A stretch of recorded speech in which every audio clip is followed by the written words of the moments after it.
यही तेजस्वी यादव है जिन्होंने कहा था कि पहले कैबिनेट बैठक में पहला जो कलम से डिसीजन लूंगा वो 10 लाख नौकरी देने का है। तो या तो कैबिनेट की बैठक नहीं हो रही है या फिर कलम टूट गया कि स्याही सूख गई।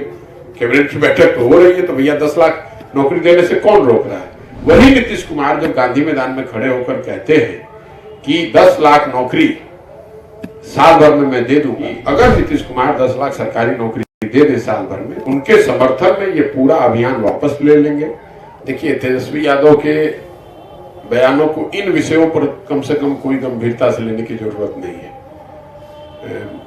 यही तेजस्वी यादव है जिन्होंने कहा था कि पहले कैबिनेट बैठक में पहला जो कलम से डिसीजन लूंगा वो 10 लाख नौकरी देने का है। तो स्वाभाविक तौर पे कोई भी जो पढ़ा लिखा व्यक्ति उसको समझ में आएगा कि जिस व्यक्ति को समझ में ही नहीं है, कहा था कि पहला ही डिसीजन कैबिनेट में लूंगा, तो अब आपको पूछना चाहिए कि या तो कैबिनेट की बैठक नहीं हो रही है या फिर कलम टूट गया कि स्याही सूख गई।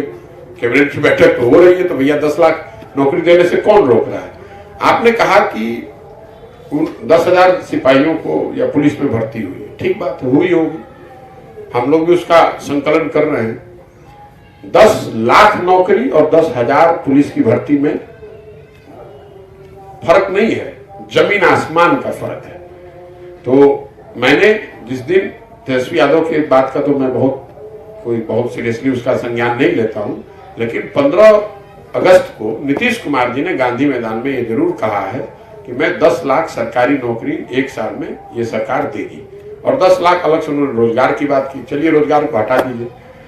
मेरा ऐसा मानना है कि ये नीतीश कुमार के जो खुद से पूरे चुनाव प्रचार के दौरान इस वादे को लेकर सवाल उठाते रहे, इस पर हंसते रहे, इस पर ये कहते रहे कि ये कहना कि सरकारी नौकरी 10 लाख लोगों को दी जा सकती है, ये अपने आप में अज्ञानता का द्योतक है, हास्यास्पद है, उनकी अनभिज्ञता को दिखाता है। वही नीतीश कुमार जब गांधी मैदान में खड़े होकर कहते हैं कि 10 लाख नौकरी साल भर में मैं दे दूंगा, तो मैंने ये जरूर कहा है प्रेस वार्ता में कि अगर नीतीश कुमार 10 लाख सरकारी नौकरी दे दे साल भर में, उनके समर्थन में ये पूरा अभियान वापस ले लेंगे और जिस तरह 14-15 में उनका काम करते थे उस तरह उनको अपना नेता मानकर फिर से काम करने लगेंगे। लेकिन शर्त ये है कि जो उन्होंने गांधी मैदान से कहा, साल भर में 10 लाख लड़कों को नौकरी देके दिखाएं।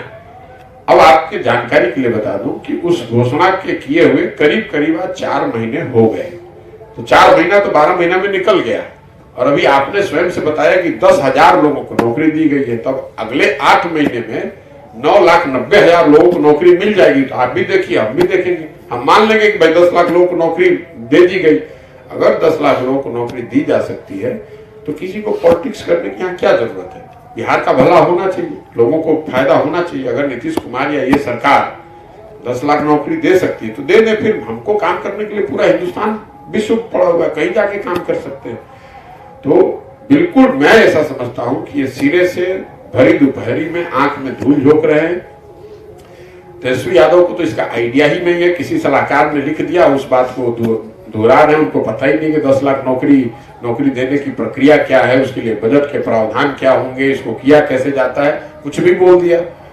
शिक्षकों के लिए उन्होंने कहा था कि मैं आऊंगा तो सब कुछ कर दूंगा शिक्षकों का। अब जरा जाके पूछिए शिक्षकों का क्या हो रहा है। रोज शिक्षक भाग के आ रहे हैं मेरे से मिलने, साहब कुछ नहीं हो रहा है, गए तो लाठी डंडा चल गया। टीईटी के छात्रों से जाकर पूछ लीजिए। तो ये तो चुनाव में खड़े होकर ये लोग कुछ भी कह सकते हैं। जिस पार्टी की सरकार ने बिहार को रसातल में पहुंचाया, वो पार्टी आज, उस पार्टी के नेता आज विकास की बात करते हैं। इससे बड़ी हास्यास्पद बात क्या हो सकती है। मतलब बिहार के लोगों को कितना बड़ा मूर्ख समझा जा रहा है कि आरजेडी अब जब विकास की बात करने लगे तो देश में कौन पार्टी है जो विकास का दावा नहीं कर सकती है। आरजेडी जिसने 15 साल यहाँ बिहार में शासन किया और बिहार को गर्त में लेकर चले गए, वो लोग शासन की बात कर रहे हैं, वो विकास की बात कर रहे हैं, और उसको आप चाहते हैं कि हम गंभीरता से लें। गंभीरता से नीतीश कुमार जी ने जो कहा है उसको ले रहे हैं, और ये भी बता रहे हैं कि हमारी समझ ये है कि उनका ये आकलन गलत है, उन्होंने ये झूठा वादा किया है, और अगर नहीं किया है और वो मुझे गलत साबित कर दे, वो 10 लाख नौकरी दे दे, तो इसमें मुझे कोई दिक्कत नहीं है। उनके समर्थन में मैं ये पूरा अभियान वापस ले लूंगा, उनको नेता मानूंगा और कहूंगा कि चाहूंगा कि बिहार में आगे बने रहे। लेकिन 10 लाख लोगों को नौकरी देकर दिखाइए। शिक्षकों को जो अभी शिक्षक है 4 लाख, उनको तो वेतन नहीं मिल रहा है। जो वित्त रहित शिक्षा संस्थाएं उसमें हजारों लोगों को वेतन नहीं मिल रहा है। सांख्यिकी वाले लड़के 1.25 लाख थे, उनको हटा दिया गया। इसी तरह टेक्नोलॉजी वाले लड़के जो यहाँ काम कर रहे थे उनको हटा दिया गया। आप जो ब्लॉक में जो किसान सहायक है उनकी स्थिति जाकर देख लीजिए, पंचायतों में जो वार्ड सचिव है उनकी स्थिति देख लीजिए। अरे भाई, जो लोग हैं उसका तो समायोजन ठीक से कर दो, बाकी नई नौकरी की तो बात ही छोड़ दीजिए। केंद्र सरकार से पैसा ना आए तो शिक्षकों को, जो अभी शिक्षक उसकी सैलरी नहीं दे पाएंगे, क्या बात करते हैं।